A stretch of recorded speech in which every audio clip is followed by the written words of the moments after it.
In 2022, something happened in Canada that had never happened before. The country's population grew by more than 1 million people in a single calendar year. Statistics Canada confirmed the figure. 1,050.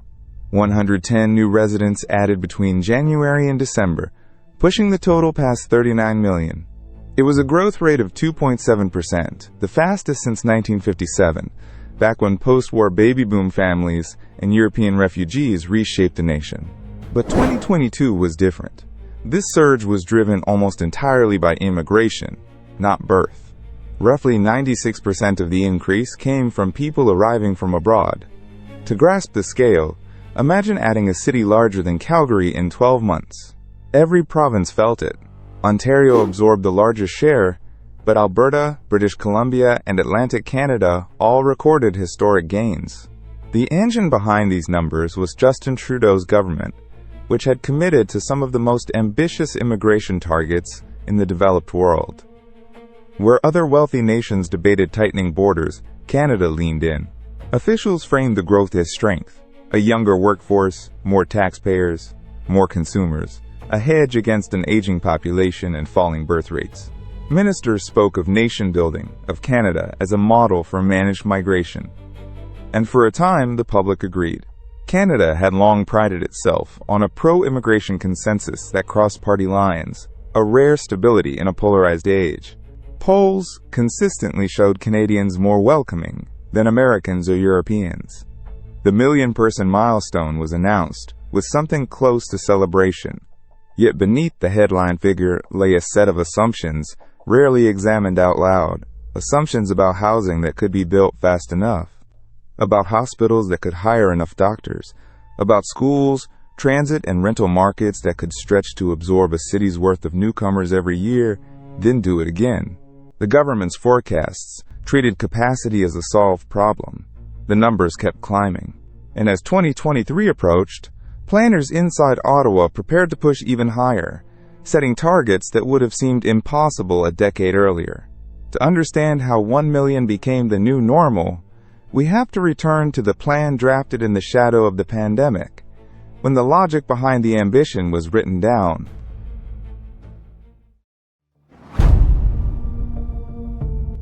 The blueprint emerged in the fall of 2020, as Canada climbed out of its first pandemic year. Borders had slammed shut. Immigration had cratered. In 2020, Canada admitted just 184,000 permanent residents, roughly half its intended number. To the Trudeau government, this was not just a public health disruption, it was an economic emergency in waiting. In October 2020, Immigration Minister Marco Mendicino unveiled the boldest levels plan in Canadian history. The targets: 401,000 permanent residents in 2021, 411,000 in 2022, and 421,000 in 2023. The 2021 plan, later revised upward, set a trajectory reaching 431,000 and then climbing toward 451,000 and ultimately 500,000 permanent residents by 2025. The reasoning was demographic arithmetic. Canada's fertility rate had fallen to 1.4 children per woman, well below replacement. The workforce was graying. 9 million baby boomers were approaching retirement. Without newcomers, officials warned, the ratio of workers to retirees would collapse, straining pensions, health care, and the tax base. Immigration, in this framing, was not charity. It was survival. Business groups amplified the message. Employers reported acute labor shortages after reopening, in trucking, construction, hospitality, agriculture, and healthcare. The Canadian Federation of Independent Business counted hundreds of thousands of unfilled vacancies. Newcomers, the argument went, would fill those gaps, pay taxes, start businesses, and rejuvenate shrinking rural communities. Economists inside the finance department modeled the upside. More immigration meant a larger GDP, more consumer demand, more housing starts financed by a growing economy. The plan carried an implicit promise: growth would pay for itself. New arrivals would not merely consume services. They would build the homes, staff the clinics, and expand the very capacity they required. It was a virtuous circle, drawn cleanly on paper. But the plan measured only one thing precisely: permanent residence. The 400,000-plus figure that dominated headlines and press releases counted a specific, controlled category of immigration. What it did not fully account for was a second, faster-moving current already gathering force beneath the official numbers. That current would soon dwarf the permanent resident targets entirely, arriving through channels that no levels plan had ever been designed to cap. The real surge would come from people the government barely counted at all.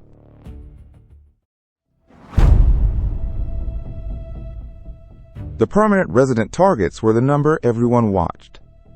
But they were not where the real growth was happening.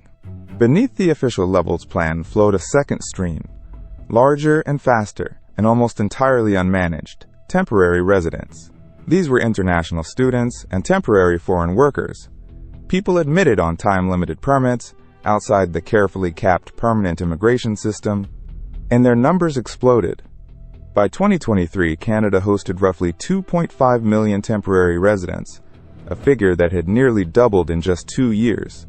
In a single year, from 2022 to 2023, the temporary population grew by over 800,000 people. That was more than double the entire permanent resident intake for the same period. Statistics Canada was blunt. Temporary residents, not permanent immigrants, now drove the majority of Canada's population growth. Yet these people appeared nowhere in the headline targets.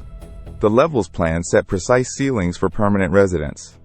It set no meaningful cap on international students. It set no ceiling on the temporary foreign worker program, which Ottawa had expanded aggressively in 2022 to ease labor shortages, loosening rules on how many low-wage workers employers could hire. 2 doors had been opened wide, and almost no one was counting who walked through. The mechanics were simple. A study permit or work permit was easier and faster to obtain than permanent residency. Colleges could enroll unlimited foreign students. Employers could sponsor workers with streamlined approvals. Each permit was temporary in theory, but many holders stayed, renewed, or transitioned into permanent streams. The 2.5 million became residents in every practical sense: renting apartments, filling classrooms, seeking doctors, riding transit. The government's own planning documents had largely ignored this population. Housing projections, healthcare forecasts, and infrastructure budgets were calibrated to the permanent resident numbers. The temporary surge was, in effect, invisible to the very systems meant to absorb it. When the true scale finally registered, the arithmetic was alarming. Canada was adding not 400,000 people a year, but over 1 million, and the majority arrived through channels with no brakes. That gap between the counted and the uncounted would collide, violently, with the one market least able to expand quickly. The first casualty was the roof over people's heads.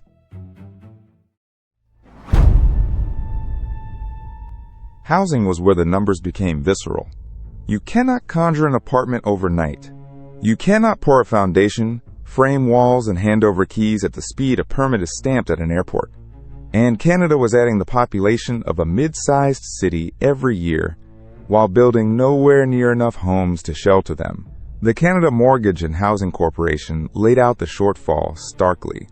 To restore affordability by 2030, Canada needed to build roughly 3.5 million additional housing units beyond what was already planned. Instead, construction was slowing. Housing starts hovered around 240,000 units a year, barely keeping pace with normal demand, let alone a historic population surge. The gap widened month after month. Prices told the story. The average Canadian home price had climbed above $700,000, and in Toronto and Vancouver, the average detached home crossed well past $1 million. But it was rent that inflicted the sharpest pain, because newcomers rent first. By 2023, average asking rents nationally surged past $2,000 a month, up more than 20% in 2 years. In Toronto, a one-bedroom apartment routinely exceeded $2,500. Vacancy rates in major cities fell below 1.5%, effectively zero. The collision was direct. Temporary residents, concentrated in the same handful of urban centers, competed for the same scarce units. International students crowded into shared rooms. sometimes 4, 6, 8, to a dwelling built for a family. Bidding wars broke out over basements. Reports emerged of students sleeping in shelters, of workers paying for a mattress in a hallway. Economists who had once dismissed any link between immigration and housing costs began to reverse themselves. The Bank of Canada, the CMHC, and independent researchers acknowledged what renters already knew. Demand had outrun supply, and immigration was a primary driver of that demand. The virtuous circle from the 2020 plan, newcomers building the homes they needed, had not materialized. Construction faced labor shortages, high interest rates, and zoning gridlock. The homes simply weren't coming, and housing was only the most visible pressure. The same surge was pushing into another system, one Canadians considered sacred and had long assumed would always be there for them: education.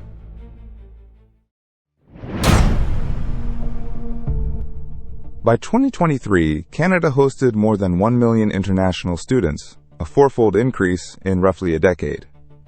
What had begun as a prestigious export, top universities recruiting talent worldwide, had mutated into something far larger and far darker.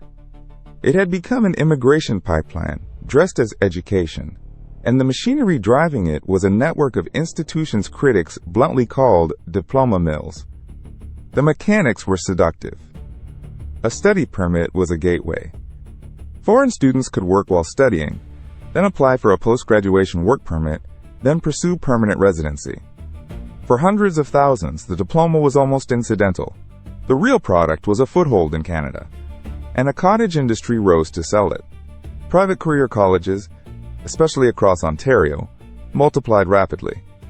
Many operated in strip malls and office towers, partnering with public colleges to grant credentials while collecting enormous tuition. International students paid 3 to 5 times domestic rates, often $15,000 to $25,000 a year, making them a financial lifeline for institutions and a target for exploitation. Investigations exposed the abuses. Students arrived to find campuses that barely existed, classes taught online with minimal oversight, credentials of dubious value. Some had been recruited by unregulated agents overseas who made false promises about jobs and residency. In 2023, a scandal erupted when hundreds of students, mostly from India, faced deportation after discovering their admission letters had been forged by fraudulent agents. Ontario alone accounted for roughly half of all study permits, and a handful of colleges had ballooned enrollment into the tens of thousands. The strain radiated outward. Student populations concentrated in cities like Brampton and Scarborough overwhelmed local rental markets and food banks. Reports surfaced of students lining up at charity kitchens, unable to afford both tuition and survival. Federal ministers, who had allowed the sector to grow unchecked, began publicly acknowledging the abuse. Immigration Minister Mark Miller called parts of the system a mess, warning that some institutions were running a scam on vulnerable young people. The education pipeline had become a symbol of a broader failure. Growth pursued without guardrails, numbers celebrated without consequence. But the deepest pressure was building somewhere else entirely, in a system Canadians believed defined them: the promise of health care for all. The numbers arriving on paper became flesh and blood pressure inside waiting rooms, classrooms, and clinics. By 2023, an estimated 6.5 million Canadians did not have a family doctor. In Ontario alone, the figure approached 2.5 million and climbed. The math was unforgiving. Population surged past 40 million in June 2023, yet the number of physicians, nurses, and hospital beds barely moved. Medical school seats were fixed years in advance. Credential recognition for foreign-trained doctors dragged through bureaucratic backlogs. Growth arrived in months. Capacity took decades. Emergency rooms told the story most starkly. In rural Ontario and Nova Scotia, hospitals began closing ERs overnight, unable to staff them. In 2022 and 2023, temporary shutdowns became routine headlines. Patients waited an average of more than 20 hours in some departments before admission. Nurses burned out and quit. The system that Canadians pointed to with pride now buckled under demand it had never planned for. Schools felt the same weight. Boards in Brampton, Surrey, and suburban Toronto scrambled for portable classrooms as enrollment spiked with newcomer families. English as a second language programs strained. Class sizes swelled. Settlement agencies, funded on outdated projections, could not keep pace with the arrivals landing at their doors. Housing had been the visible crisis. Services were the quieter one, measured not in listing prices but in months waiting for a specialist, in ambulances idling outside full hospitals. And here the argument that immigration would strengthen the system collided with reality. Newcomers included doctors and nurses, but licensing walls kept many driving taxis instead of treating patients. The labor that was supposed to relieve the strain was locked out of the very sectors that needed it most. Ottawa had counted the economic upside of arrivals. It had not built the schools, clinics, and hospitals to absorb them. Every projection assumed infrastructure would follow population. It did not. By 2024, ordinary Canadians were connecting the dots themselves. The doctor they couldn't find, the rent they couldn't pay, the ER that closed. A consensus that had held for 40 years began to crack.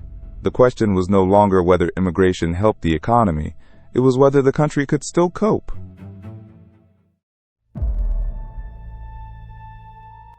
For decades, Canada was the exception. While anti-immigration movements surged across Europe and the United States, Canadian support held firm, a rare national consensus spanning left and right. Polls year after year found most Canadians believed immigration was good for the economy and central to the country's identity. That consensus had defined the nation abroad. In 2024, it broke. The Environics Institute had tracked immigration attitudes since 1977. Its research showed remarkable stability. Year after year, only a minority felt immigration levels were too high. Then, in the fall of 2024, the line snapped. For the first time in a quarter century, a clear majority, 58%, agreed that Canada was accepting too many immigrants. In just 2 years, the shift was seismic. The change cut across every demographic. It was not confined to one region, one party, or one age group. Longtime immigrants themselves expressed concern, having watched the systems they'd navigated grow overwhelmed. The reversal was not driven by hostility toward newcomers. Surveys were careful here. Canadians still overwhelmingly valued immigration's contribution and rejected outright nativism. What had changed was capacity. People connected the surge to the rent they couldn't afford, the doctor they couldn't find, the future their children faced. The concern was arithmetic, not identity. Too many, too fast, without the housing and services to match. Politicians noticed immediately. Immigration, long a topic of cross-party agreement, became contested ground. Pierre Poilievre's Conservatives hammered the link between population growth and the housing crisis. Even within the Liberal government, ministers began acknowledging what they had once downplayed, that the numbers had outrun the plan. The pandemic-era logic, grow fast, fill labor gaps, worry about capacity later, had exhausted its political credit. The public had run the experiment in real time and delivered a verdict. Trust, once given freely, was now conditional. A government that had staked its identity on openness faced a population demanding restraint. The consensus that had made Canada a global model was gone, and with it, the political cover for ambitious targets.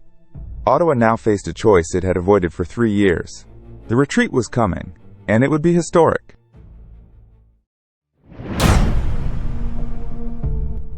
On October 24, 2024, Immigration Minister Mark Miller stood before reporters and announced a reversal few had thought possible. For years, the target had only climbed. Now it would fall. The 2025 permanent resident target, once set to reach 500,000, was cut to 395,000. It would drop again to 380,000 in 2026 and 365,000 in 2027. For the first time in modern memory, Ottawa was planning to shrink the flow. But the more radical change targeted the stream the government had long ignored: temporary residents. Ottawa now aimed to reduce their share of the population from roughly 7% to 5% by the end of 2026. In raw terms, that meant hundreds of thousands fewer people. The invisible surge that had driven real growth was finally being counted and capped. The mechanisms came fast. International student permits were slashed, with a national cap cutting approvals sharply from 2023 levels. Post-graduation work permit rules tightened. Employers faced new limits on low-wage foreign workers. The diploma mill pipeline that had fed the boom was throttled at the source. The government's own language marked the shift. Trudeau, who had built his brand on openness, now conceded that the system had been exploited and that growth had come too fast. Miller admitted the numbers needed to align with housing and services. It was, in effect, an acknowledgement that the critics had been right. The political drivers were unmistakable. Support had collapsed. Housing dominated every kitchen table conversation. An election loomed, and the Liberals trailed badly. The retreat was partly conviction, partly survival. Ottawa projected the cuts would ease housing pressure, removing hundreds of thousands from demand over 2 years. Economists debated whether it was enough, or whether the damage was already locked in. Business groups warned of labor shortages returning. Universities braced for budget shortfalls. The pendulum that had swung so far so fast was now swinging back. Canada had welcomed record immigration, and then, in the span of a single announcement, reversed course. But numbers on a page could not undo what had already unfolded. The reckoning remained.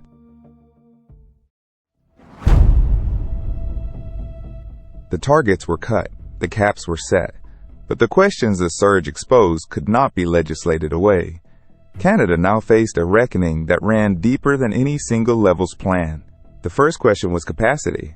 For 3 years, policy had assumed infrastructure would follow population, that housing, hospitals, and schools would somehow catch up. They did not.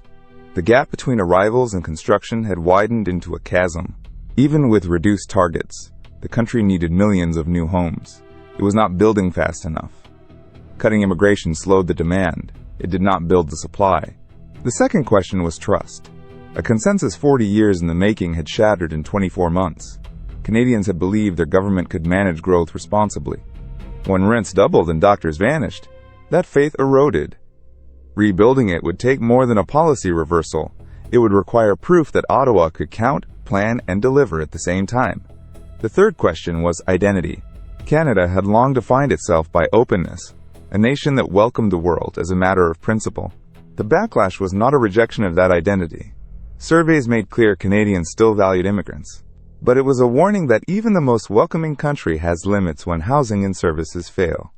Generosity without capacity breeds resentment, and resentment corrodes the very openness that made the country distinct. There was a lesson here for the world. Canada had been the model, the proof that high immigration and social cohesion could coexist. Its stumble showed that the consensus was never automatic. It rested on a bargain. Newcomers would be welcomed, and the systems to support everyone would keep pace. When one half of that bargain broke, so did the other. Now the country stood at a crossroads, weighing ambition against capacity, principle against arithmetic. The million-person year had delivered a hard truth. A nation can open its doors, but it must also build the rooms behind them. Canada welcomed the world with confidence and good intentions.